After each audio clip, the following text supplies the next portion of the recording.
Well, this is Cat Shades of Heavy Metal Picker. I've just interviewed Kyle Symons of Kill Division. Check out Kill Division, get their album Peace Through Tyranny right now. Look it up. And then go check out their performance in Tampa at the Grindfest, which is in May of 2023. Don't forget to buy Kyle's projects. Check out his older stuff with Malevolent Creation. Check out his stuff with Hate Plow, and especially the Sickness album, Ornaments of Mutilation, which is one of my favorites of all time.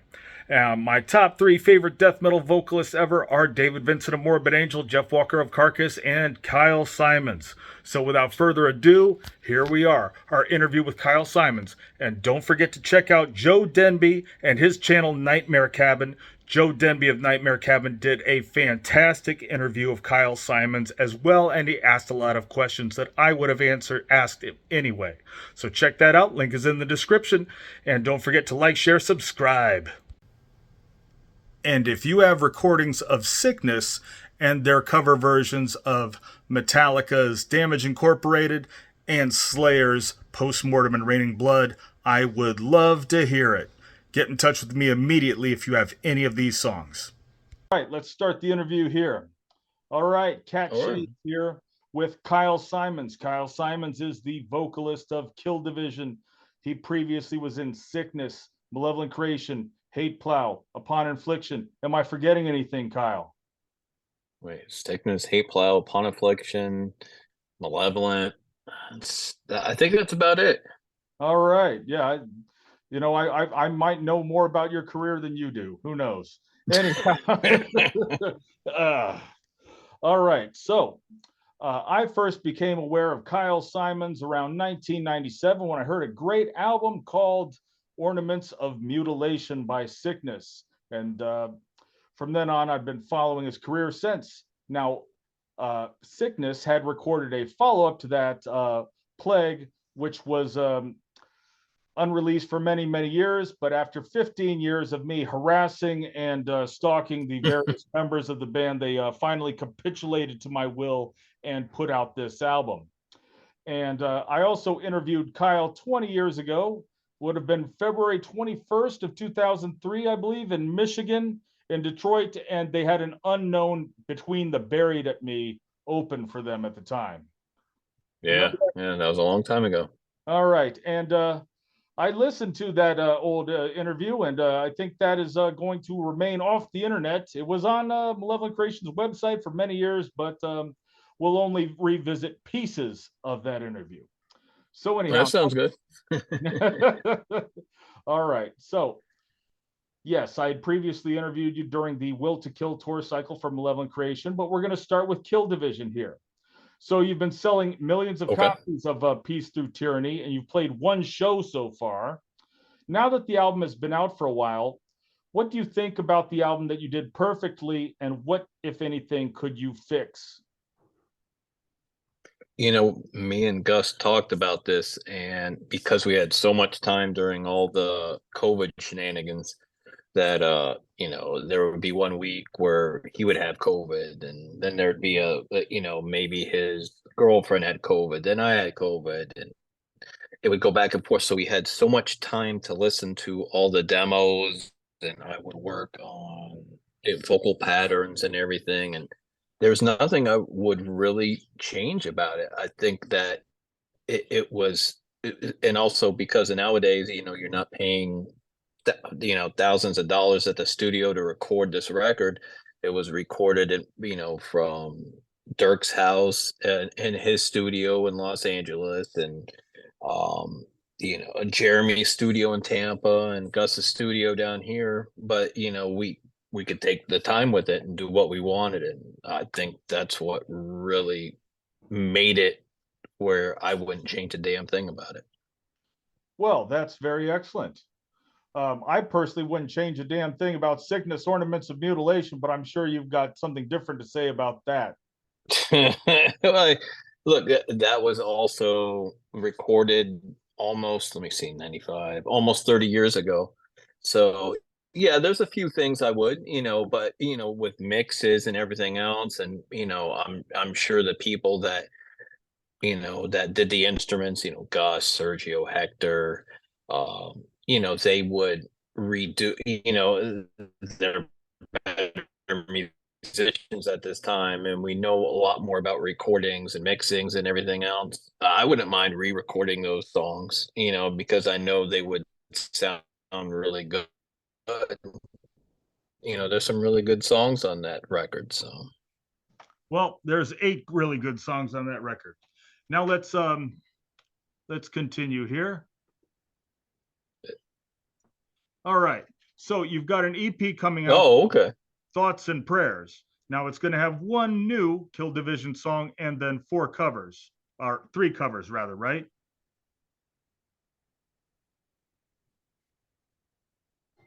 As far as that's what we're looking at right now. Things could change because nothing's really set in stone. We just know the one new song will be on there, and the 3 covers that we did not put on the Peace Through Tyranny record due to copyrights and all that other shit. So, but if we put it out digitally, we'll be okay with it from what I've been told. So that's why they were held off from Peace Through Tyranny, and it'll be on this record. So, I figured that or that was on the digital release. okay. So it's Slayer World Painted Blood. Um, we've got a little piece of that we've already heard. And then we've already heard via Instagram, Suicidal Tendencies, Memories of Tomorrow. And there's a Minor Threat song, but I don't recall the title. I've heard it before, but it's been a while since I've listened to Minor Threat. Screaming at a Wall. Screaming at a Wall. All right, great, great, great. All right, so we got that coming for us. So you played one show. I was going to see it, but I canceled the trip about a week before. Tell me what I missed. Oh, I mean, you missed a decent show. What we would have had more. We would have liked to have more people there, of course. But it's. I think we picked the night that just about a couple hours north, Carcass was playing with all these bands. So it's like every death metal person went to Orlando that night. I'm like, well, that sucks. So we picked the wrong fucking night to play. We still had we still had a good crowd. The bands were really good. We played a good set. It was we played with uh, man, the Curse of Three, World Eater, and I believe the other band is Eternal Punishment. I don't want to get them wrong, but the bands played well. We did a good set. We played with Malevolent's current drummer, Ronnie Palmer. He filled in for us because Dirk is out traveling the world with Megadeth right now. So of course he's not going to jump on a plane and you know play a hometown local gig and then jump right back on a plane and go to his Megadeth thing. So we understood that this was a band that we knew it would be very difficult to play live, definitely touring, but we wanted to play live, and we were thankful that Ronnie was able to jump in behind the kit and do a great job at the show. So, speaking of Dirk for a second, how likely now Dirk is playing full time in Megadeth? How unlikely is a tour with Kill Division and Megadeth? It's probably very unlikely. I would That would be almost bet awesome. against it. Yeah, of course it would. I mean, it's 80% of the crowd wouldn't like it, but that other 20% would be it's still a big crowd. So it would be awesome if that would happen. But I would almost bet my house that it wouldn't. But I said almost. You never know. You can never say never. People say things like I would never do this, I'd never do that, and then it happens. But I'm leaning towards the opening for Megadeth would probably not happen. Okay. So I mentioned this to Gus. I'm not a big fan of the name Kill Division. So tell me your opinion of the name, and I'll tell you what band has a really cool name. That's Hate Plow. All right. But anyhow, let's go back to Kill Division's name. Well, when we were talking about it, you know, these days with bands, everybody's had one. Everybody's used a name because we found out about that like afterwards. Um, it's hard to think of an original name that is catchy. I could throw words together like in a fishbowl with something, and pick out like 3 or 4 different words or phrases, and could come up with an original name, but it could mean shit. So at least with Kill Division, it's kind of what we were looking at. We're trying to get something that was about division. You hear my damn cat? You told me to bring in this to Yes, and take pictures of this cat. I want Gus's cat too. Well, let's just say that I don't have Gus's cat over here, but I have my cat over here, and of course he picked That's a the good wrong time to start. start screaming. Yeah, But I don't have my cats in the background. I'm actually filming at my mom's house today. My internet's temporarily out at my house, so there's that. So, hold on 1 second for me, all right? Hold all on right, one cool. second.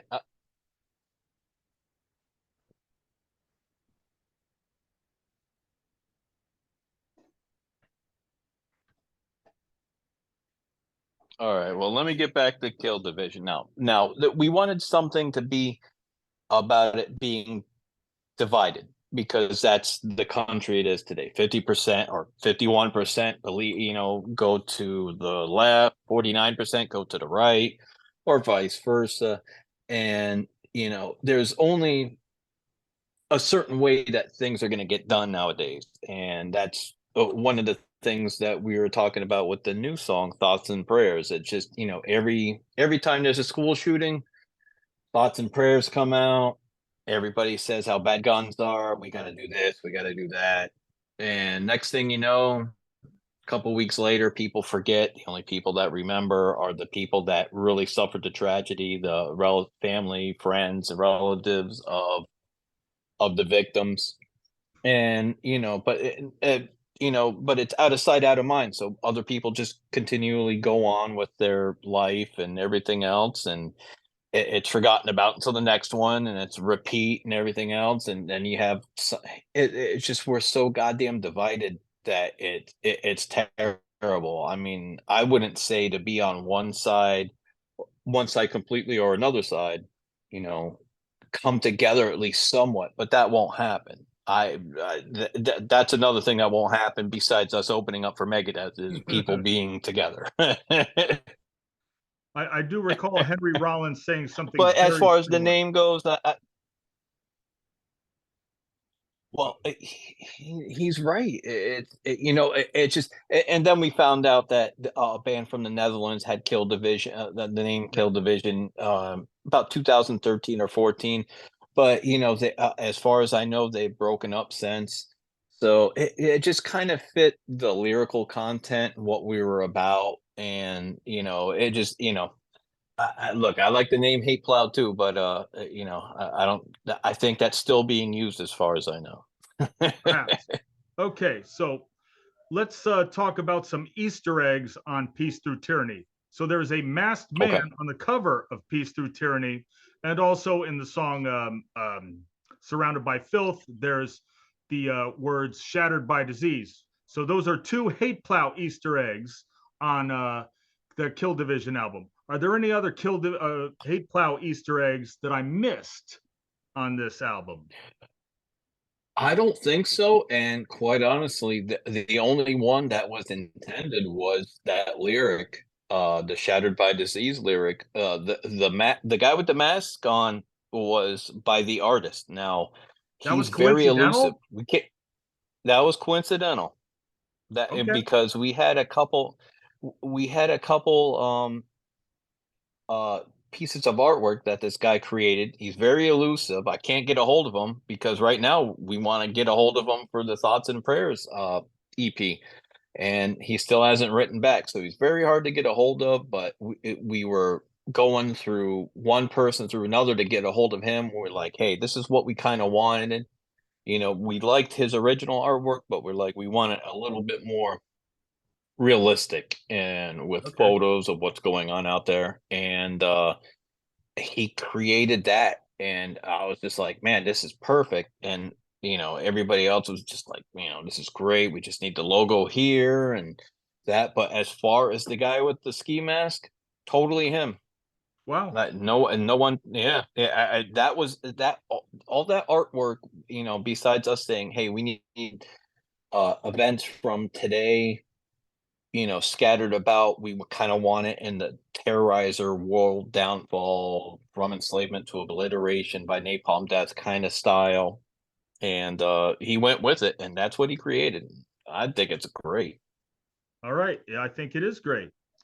So now let's go back to Sickness again here. Now, your Okay. first band, Sickness, I believe that if Sickness had stayed together, they would have achieved a level such as like Dying Fetus or Nile or Cataclysm. And the bands that, of that level that are successful today are bands that struck while the iron was hot and did not stop striking. I believe that Sickness, had they kept striking while the iron was hot, would have achieved the same amount of success. Your opinion, please.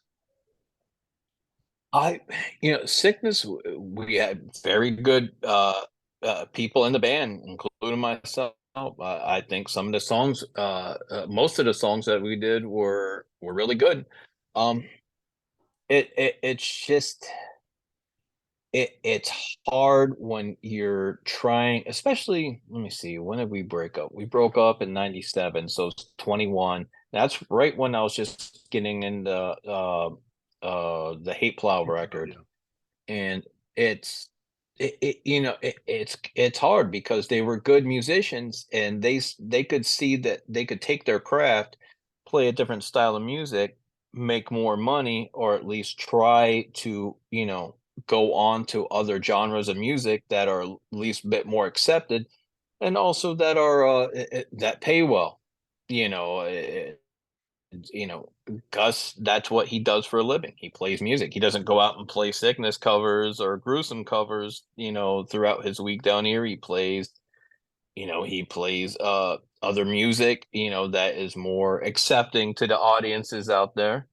I would have liked to have continued with Sickness, but at the time people in the band, I think besides Sergio, because Sergio was really into it. He was gung ho from the start and all the way through. I think people were just getting out of it and weren't feeling it, and it's a shame because we did have some really good songs, and Plague was a decent record. I think that the Ornaments of Mutilation we did very well on. We had some good interest when we put that out, but there was also ups and downs with record labels and death metal bands. There was so many out there that you really needed something to break through, and unfortunately we just couldn't. We would play shows here and there. um Maybe if we would have tried to like book shows across the United States, try to get our name out there more, but things are so much easier to do that now than it was back then. Just with the internet has helped out the musicians so much, and a lot of bands suffered from just doing things the old-fashioned way. I mean, I remember Malevolent Creation getting all these contracts for a tour, and I wasn't even in the band. I was selling their merchandise, and they had to do it by fax. So I had to go to where my mom worked, and she was like, "Yeah, you can use the fax machine." All of a sudden, pages and pages of contracts from the Broken Hope and Malevolent Creation tour were just coming in through her to her office. And she was like, "Holy shit, this is going to cost me." Back then that was also long distance and everything else. And I was like, "Don't worry, I'll get them to pay you back and everything else." All these pages of contracts from every city, from 6 weeks of tour, and it was just spewing through this fax machine. Nowadays, you just jump online. I'm doing an interview with you right now. It usually be a phone. Somebody be pissed off because the long distance charges were back then. So I'm looking at how it was when I was doing this a lot, and there's so many benefits that are there for bands out these days. I think we missed out on a lot of that. It probably would have it definitely would have helped. Um, Also, and just maybe if it would have happened right around when Ornament was out, and we just did a little bit more pushing and everything, but it was hard to book a show. Who are you and what do you do, and why am I going to pay you money to come here and play when no one's ever heard of you? Okay. So, if I had not harassed you guys for many years, what would have happened to the Plague recordings? Probably would have sat in storage like they did. It probably just would have been, when somebody wrote to me and asked me for them, I would, give them a copy of it. But Sergio, I believe, was the one. Sergio and Gus were the ones that really went forward and put that out. Um, I really wasn't contacted too much during that. In fact, I kind of some of the recordings that are on there, I have better sounding recordings. So I wish they would have, but it's good for what it is. But I think I have um some other recordings that would have gone on there. It would just would have had to have We're been getting to transferred. that in a second. I read through the Okay. liner notes of the expanded version of Ornaments with Plague, and Gus says, "Yeah, there was a going to be a third Sickness album, but it later became the first Upon Infliction album without you." And then like I'm like reading this and I'm like, Kyle sent me these recordings 20 years ago. How come Gus claims he doesn't know where they are? You know. He You know what? I mean, just at the time, I remember we were sitting in Malevolent's warehouse, and it was around the time when we were getting ready for a Hate Plow tour. And he was like, I got these songs. Let's do something with them. And I believe it was me, Gus, and Derek Roddy. And we were just sitting around, and he was like, well, how do you want to do them? I'm like, well, my voice I use for Hate Plow, so let me change it up a little bit and let me go a little bit lower and use that for the Sickness. And I thought they were great. That's actually one of my favorite Sickness releases was that Untitled record. We just call it Sickness 2000 because that's when it was Yeah. recorded. And Gus wrote the lyrics to it. He was like, I got the lyrics to some of these songs, just come in and do it. And I was like, yeah, okay. So we did it, and I loved it. And then it somehow somewhere it just got lost in the shuffle, and I ended up, you know, I was working with a musician friend at at this place, and it was at the time when they just had one of those cassette to DV or cassette to CD machines. And I was like, oh man, you gotta take these cassettes and put them on the CD for me. I really want them. And he did that. And unfortunately, sometimes the sound wasn't as good, or they would splice it in the middle, like one of the songs would cut. So a lot of them ended up not being that great. But the that Sickness demo came out, and it's just really low in the mix. I would love to get a really good sounding of that, and I don't know if remixing could help, but it would uh just to at least bring the volume up. And I love that record. I couldn't tell you one of the song titles of it because, like I said, Gus wrote these songs, and I just came into the warehouse one day and we busted them all out in an afternoon. So, He but says yeah, I don't. he says there's 9 songs. I have 7 of them. That's all I had. He might have had more, but he only had lyrics to what I did, and we didn't. It just was never completed. I don't know why. It just, I guess, he got involved with whatever music, band or music he was doing. I was doing the Hate Plow stuff. Then I got into Malevolent. Then I think he just took those songs and went right to doing Upon Affliction. So instead of me finishing them, he just, because I listened to the first Upon Affliction. I was like, oh, that doesn't sound, it's like the guy did his own thing, which, hey, I have no problem with that. That's, those songs weren't really put out for anybody to check out. It was just a demo that a few people got. So they re-released them with, I think the guy's name was Brian, Yeah. singing over them. And I never met the guy before, at least I don't think so. I don't remember meeting him, but uh, he did a good job with them. Different style of what I did, but there's nothing wrong with that at all. And we but and there are a couple really really good songs on All right. Now, I think I asked you this 20 years ago, and here we are again. Damage Okay. Incorporated and Postmortem Raining Blood. Are you any closer to unearthing either of these recordings that you did back in the 90s? For Nope. Dwell Records or whatever. I have no, the thing is with the Metallica song, we did a cover of Eye of the Beholder, and they were happy with that. And the person who put out that compilation, and actually that was the most money I think we ever made in Sickness, was that fucking Metallica compilation, because we would get like a tiny piece of royalty, but anything with Metallica's name on is going to make money. All right. And so they contacted us about doing another one, and we did Damage Incorporated.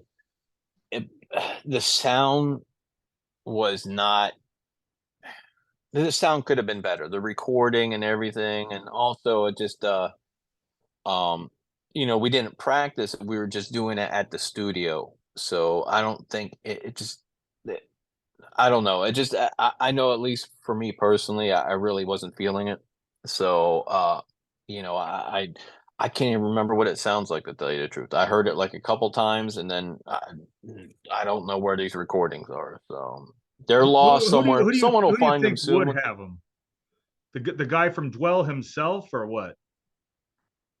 Oh boy, he could.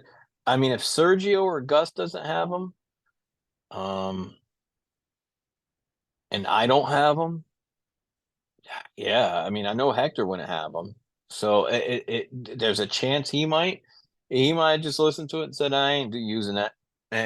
So it's, I don't know. And with the Slayer thing, it was just, I don't know if it was planned to be used on a compilation record, or whose compilation record, or it was just like, hey, do you want to come in and do this? Okay, yeah, sure. And the same thing with Death. I think we just wanted to do that because we were fans of Death.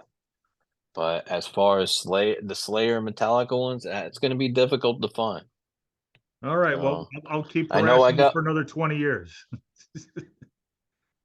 well, All I right. got one more cassette. I don't know what's on it. The only thing I do know that's on it are the first two songs that me and Gus did, the 92 demo for Sickness. I've And got those. I've got those. uh, and but I think there's other things on there. And but I don't have a cassette player. I haven't had a cassette player in years, so I couldn't. And it, hell, you could put it in a cassette player and it could tear up. So I'm not too sure if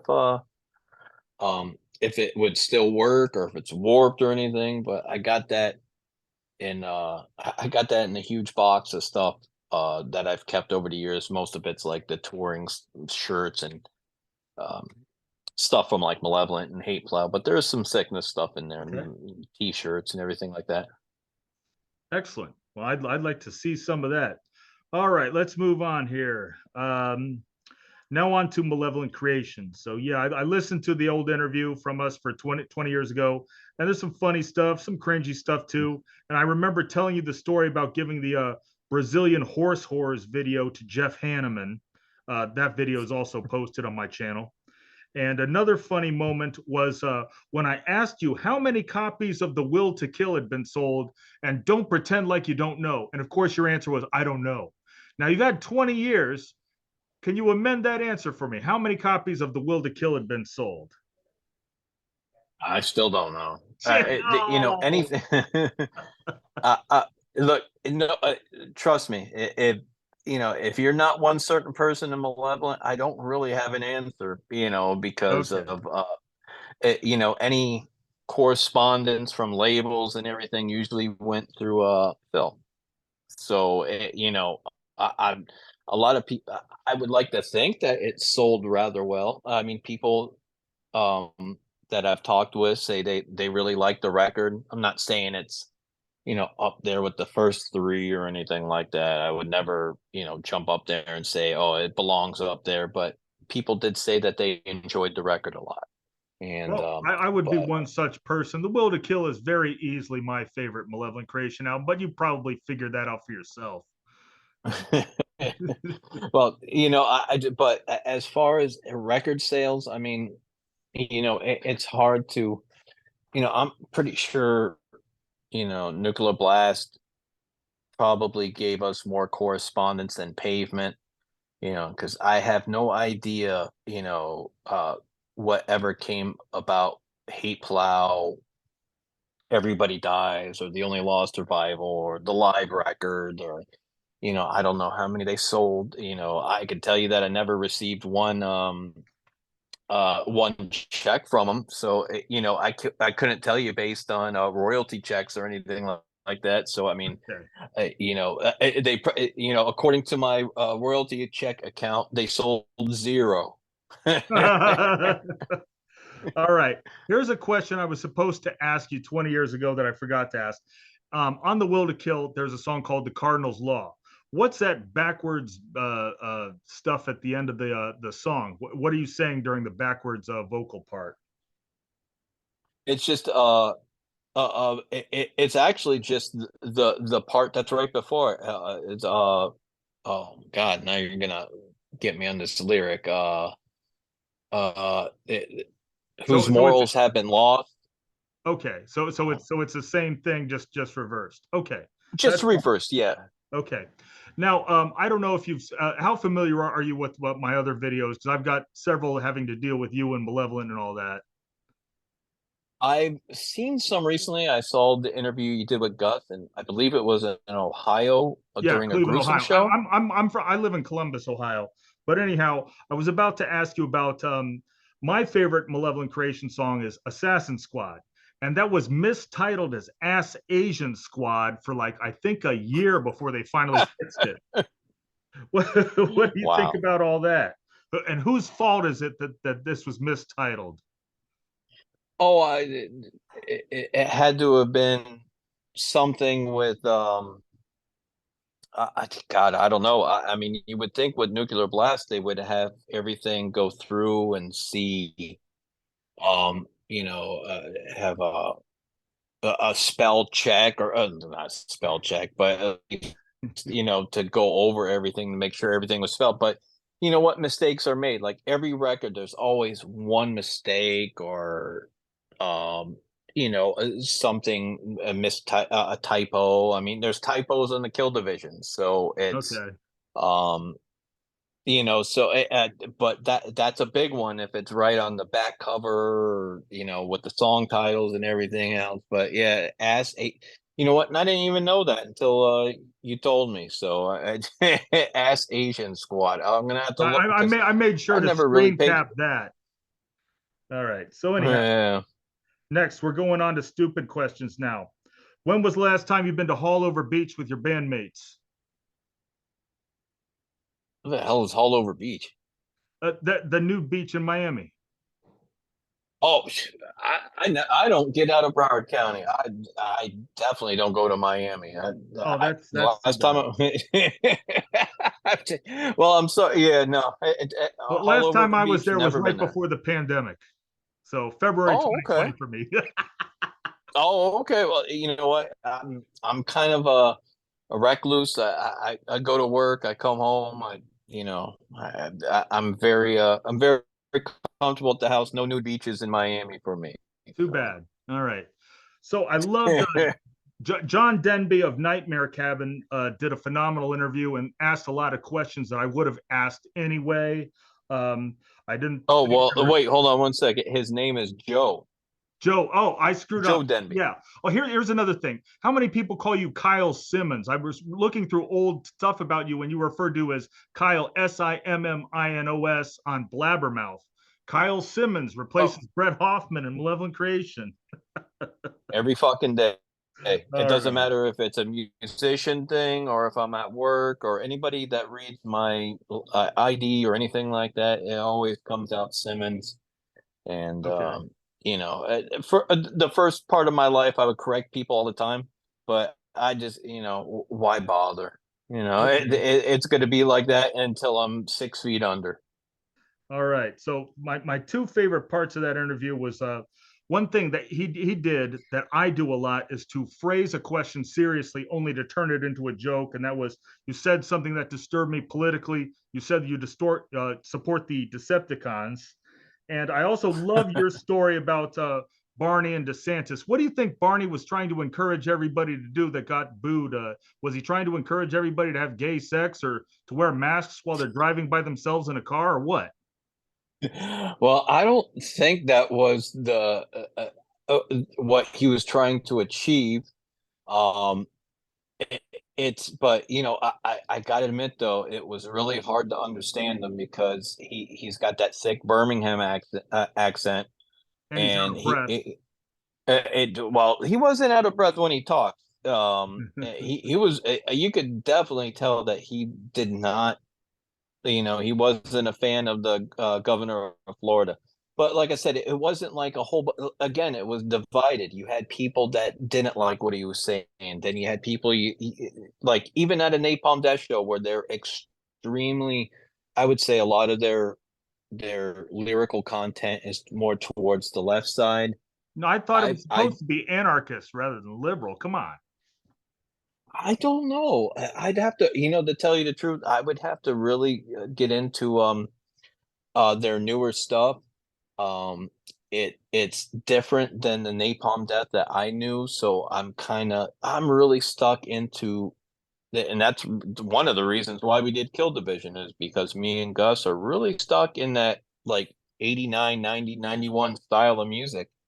And as you can see, because he plays in Gruesome, he Left to Die, that's what we grew up with, and that's our favorite style of music. And that's one of the things that when people talk about Kill Division, they're like, "Oh, they're not reinventing the wheel." It's like we didn't want to fucking reinvent the wheel. We wanted to do music the style we enjoyed back then.